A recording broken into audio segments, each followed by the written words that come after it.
Perkenalkan, nama saya Christopher Davinci Reto. Saya adalah mahasiswa semester 3 Fakultas Filsafat Universitas Katolik Widya Mandala Surabaya. Pada siang hari ini, saya akan membawakan pidato saya yang berjudul UU Cipta Kerja. Apa tanggapanmu kaum muda? Selamat menyaksikan.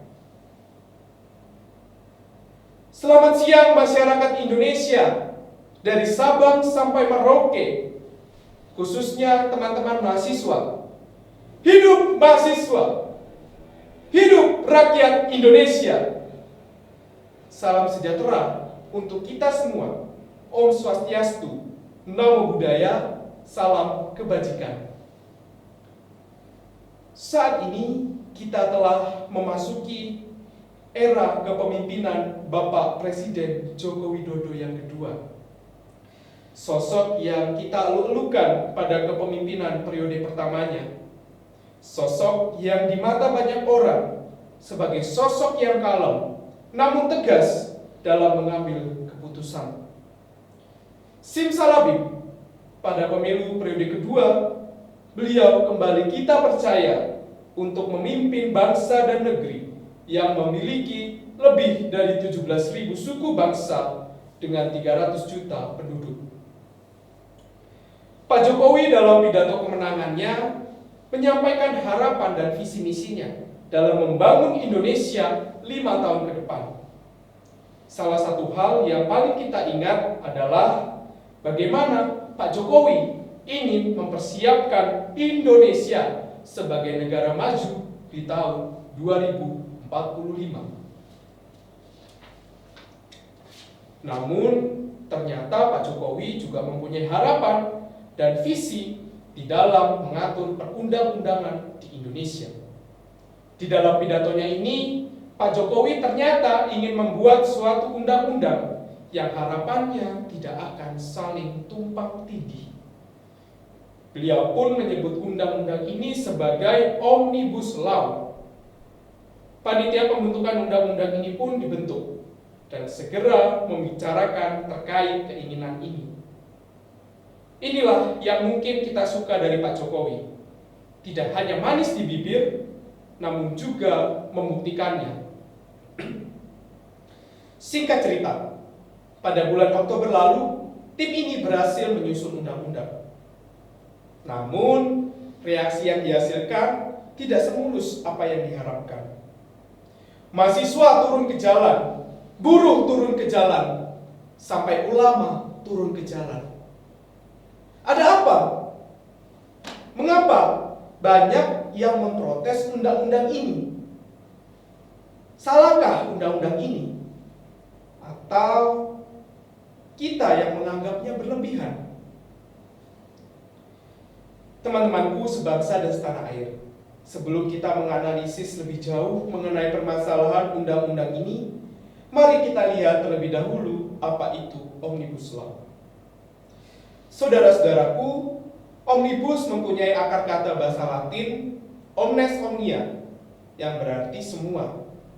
Maka dari itu, Omnibus Law adalah hukum yang dapat mencakup untuk semua atau satu undang-undang yang dapat mengatur banyak hal. Dengan kata lain, Omnibus Law adalah hasil dari metode atau konsep pembuatan regulasi yang menggabungkan beberapa aturan yang substansinya berbeda menjadi satu payung hukum yang sama. Pak Jokowi sebenarnya sangat berharap bahwa dengan adanya hukum ini tidak akan ada lagi hukum yang tumpang tindih dan membuat ketidakjelasan dan kebingungan dalam penanganannya. Omnibus Law pada akhirnya menghasilkan beratus-ratus pasal dan beratus-ratus halaman. Kalau belum berubah sih. Dan dari sekian banyak pasal, ada beberapa undang-undang yang dianggap paling bermasalah, yakni Undang-Undang Cipta Kerja. Undang-undang ini dianggap sebagai undang-undang yang merugikan buruh dan menguntungkan para pengusaha. Benarkah? Dalam Undang-Undang Cipta Kerja ini banyak sekali pasal-pasal yang kontroversial. Beberapa pasal itu diantaranya berbicara tentang penghapusan UMK, upah minimum kota, yang pada akhirnya diganti dengan UMP, upah minimum provinsi, penghapusan skema pemutusan hubungan kerja, serta melemahnya perlindungan pada kaum pekerja, dan lain sebagainya. Teman-temanku sebangsa dan setanah air, betapa terkejutnya saya ketika melihat komposisi penyusun undang-undang ini. Dari sumber yang saya dapatkan, ternyata panitia penyusunan undang-undang cipta kerja ini kebanyakan berlatar belakang pengusaha. Sekitar 120 orang mempunyai latar belakang pengusaha. Dari susunan ini saja sebenarnya sudah sangat terlihat jelas bahwa undang-undang ini hanya dibuat untuk kaum berdasi saja. Pertanyaannya kemudian adalah, apakah ada kepentingan pribadi di balik solusi Pak Jokowi? Lalu apa yang harus kita lakukan sebagai kaum muda harapan bangsa? Teman-temanku, ada seorang filsuf terkenal bernama Thomas Hobbes. Dalam satu argumennya mengenai politik, ia pernah berkata bahwa manusia adalah homo lupus atau serigala bagi sesamanya. Manusia selalu mengejar apa yang enak bagi mereka dan menghindari yang tidak enak bagi mereka. Mereka akan melakukan segala sesuatu untuk mencapai apa yang enak bagi mereka, meskipun mengorbankan sesama mereka sendiri. Pernyataan ini membuat saya yakin bahwa di dunia ini tidak ada yang sepenuhnya baik. Pasti ada motif dan maksud di balik setiap tindakan yang dilakukan setiap orang. Mengapa? Karena setiap orang pasti akan mengejar tujuan yang enak bagi dirinya. Setiap orang pasti akan menggunakan kesempatan yang ada dengan memanfaatkan sesamanya. Ini juga yang kiranya kita cermati dalam penyusunan Undang-Undang Cipta Kerja. Saya yakin pasti ada kepentingan pribadi di balik penyusunan undang-undang ini. Atau setidaknya pasti ada kepentingan yang diselipkan dalam proses penyusunan dan pembuatannya. Melihat fakta-fakta ini, apa yang harus kita lakukan? Hai engkau, mahasiswa, teman-temanku sebangsa dan setanah air. Dalam portal berita yang saya jumpai, banyak mahasiswa yang melakukan demonstrasi besar-besaran. UI demo, ITS demo, Ubaya demo, UNER demo. Suatu pertanyaan menarik yang mengusik ketenangan hati saya. Bagaimana bisa seorang pelajar atau mahasiswa yang tidak mempunyai keahlian perang dan tidak terlibat dalam kepemimpinan pemerintahan bisa melakukan demonstrasi besar-besaran? Apa yang membuat mereka melakukan ini? Teman-temanku sebangsa dan setanah air, seorang sosiolog, Emil Durkheim, pernah berkata bahwa dalam suatu kelompok ada hal yang paling penting dibandingkan hanya dengan kontrak sosial atau kesenangan belaka. Menurut Durkheim, masyarakat terbentuk bukan hanya dari kesenangan dan kontrak sosial, melainkan karena adanya faktor yang mengatur terjadinya kontrak, seperti anggota masyarakat yang mengikat dan terikat kontrak, serta menentukan sah tidaknya sebuah kontrak itu. Aturan yang berada di luar kontrak ini, menurut Durkheim, ialah kesadaran kolektif atau collective consciousness. Berkenaan dengan hal ini, Emil Durkheim memaparkan sebuah teori yang menunjukkan adanya jiwa kelompok yang memengaruhi kehidupan individu masyarakat. Teman-temanku, menurut Emil Durkheim, tingkah laku manusia merupakan akibat dari pemaksaan aturan dari luar dirinya yang memengaruhi kehidupan dan kepribadiannya. Apabila di kemudian hari seseorang menentang dan berlawanan dengan tingkah laku kolektif, maka kesepakatan kolektif tersebut yang akan menentangnya. Dengan demikian, suatu kelompok manusia yang semulanya tidak agresif bisa jadi bersikap sangat liar dan agresif setelah bagian dari suatu kerumunan atau kelompok. Hal ini dapat terjadi dalam peristiwa-peristiwa demonstrasi yang berakhir pada tindakan anarkis. Hal ini terdapat dalam peristiwa demonstrasi yang terjadi di berbagai daerah di Indonesia yang menuntut penolakan pengesahan Undang-Undang Cipta Kerja.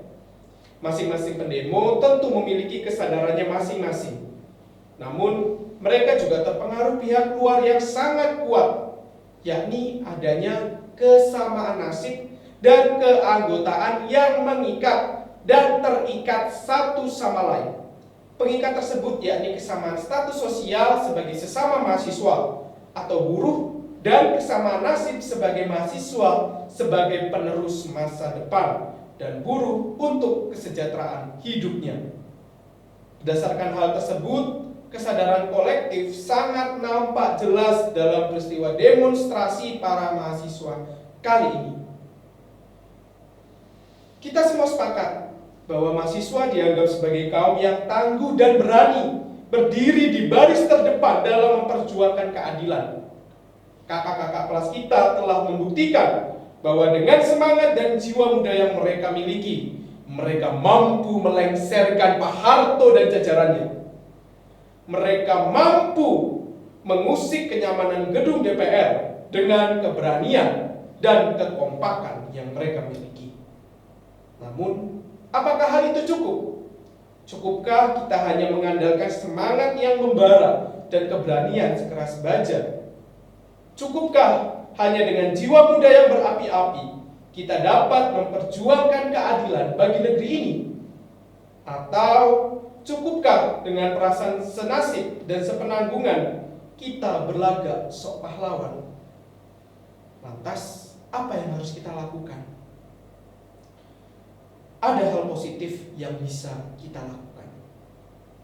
Teman-temanku sebangsa dan setanah air, seorang aktivis tersohor Tan Malaka pernah berkata, idealisme adalah kemewahan yang hanya dimiliki oleh pemuda. Tan Malaka percaya bahwa kita kaum muda adalah kaum yang mampu memberikan perubahan untuk bangsa. Ia percaya bahwa hanya kitalah kaum muda harapan bangsa. Maka untuk mencapai kepada idealisme yang kita punya, kita harus belajar, dan belajar. Hanya dengan belajarlah kita dapat tahu apa yang terjadi di sekitar kita. Teman-teman, bagaimana kita dapat mengkritisi sesuatu jika kita saja tidak tahu isinya secara keseluruhan? Bagaimana kita dapat berkata ini salah atau ini benar jika kita hanya bermodalkan cerita atau kata orang? Teman-teman mahasiswa, kita semua marah dengan undang-undang ini. Saya pun juga marah dengan undang-undang ini. Namun satu hal yang perlu kita ingat, bahwa kita ini adalah kaum akademis. Kita adalah kaum terpelajar. Kita semua tidak hanya bisa melakukan sesuatu hanya dengan berita buruk yang tidak jelas datangnya dari mana. Kita bisa saja menjadi alat bagi orang yang justru lebih jahat dari pemerintah. Namun, seharusnya kita menggunakan otak dan kemampuan berpikir kita untuk melihat segala sesuatu di sekitar kita dengan seksama. Maka dari itu, teman-teman mahasiswa semuanya, saya mengajak kalian semua untuk terus-menerus kritis dengan dunia yang ada di sekitar kita. Kita tidak bisa melakukan ini itu atas dasar solidaritas dan kesadaran kolektif semata, namun juga harus mempelajarinya terlebih dahulu. Melihat dengan kacamata sebagai seorang yang terpelajar. Toh, jika kita menemukan ketidakadilan, hendaknya kita tidak memakai cara yang anarkis, layaknya mentalitas budak yang lama tertindas. Namun, gunakanlah cara yang lebih terpelajar, yakni mengajukannya ke Mahkamah Konstitusi dan lain sebagainya. Sebagai penutup, saya ingin menggunakan kata-kata Presiden pertama kita, Insinyur Soekarno, yang ia pernah berkata bahwa musuh bangsa Indonesia dahulu adalah para penjajah. Namun kelak, musuh bangsa kita adalah bangsa kita sendiri. Maka dari itu, marilah kita menyikapi undang-undang ini dengan bijaksana dan tidak melakukan tindakan yang merusak dan anarkis, seolah-olah kitalah musuh bangsa kita sendiri. Selamat siang, hidup mahasiswa, hidup rakyat Indonesia. Terima kasih.